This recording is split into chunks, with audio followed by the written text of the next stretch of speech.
Hello നമസ്കാരം, ഏവർക്കും പുതിരീടിലേക്ക്. ഇന്ന് ഞാൻ വന്നിരിക്കുന്നത് ദേവദൂതൻ എന്ന ചിത്രത്തിൻ്റെ final Kerala box office collection റിപ്പോർട്ടുമായിട്ടാണ്. വീഡിയോയിലേക്ക് മുൻപ് വീഡിയോ ലൈക്ക് ചെയ്യുക, ചാനൽ സബ്സ്ക്രൈബ് ചെയ്യാൻ വേണ്ടി ശ്രമിക്കുക. ഈ വരുന്ന ഓഗസ്റ്റ് സെപ്റ്റംബർ മാസം ധാരാളം ചിത്രങ്ങൾ ഇനി OTT റിലീസ് ചെയ്യാൻ പോവുകയാണ്.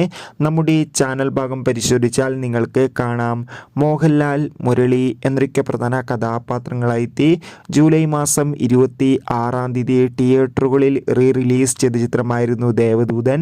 ചിത്രത്തിന് മികച്ച പോസിറ്റീവ് റെസ്പോൺസ് തന്നെയായിരുന്നു സ്വന്തമാക്കാൻ വേണ്ടി സാധിച്ചിട്ടുണ്ടായിരുന്നത്.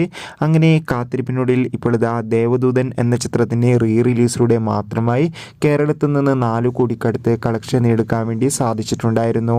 എന്തായാലും ഒരു മികച്ച കളക്ഷൻ തന്നെയാണ് ചിത്രത്തിന് ലഭിച്ചിട്ടുള്ളത്. കാത്തിരിക്കാം. ദേവദൂതൻ എന്ന ചിത്രത്തിൻ്റെ കൂടുതൽ അപ്ഡേറ്റിനായി ചിത്രം കണ്ടവരുടെ അഭിപ്രായം കമൻറ്റ് ചെയ്യുക. അടുത്തൊരു വീഡിയോയിൽ കാണും വരെ ബൈ ബൈ.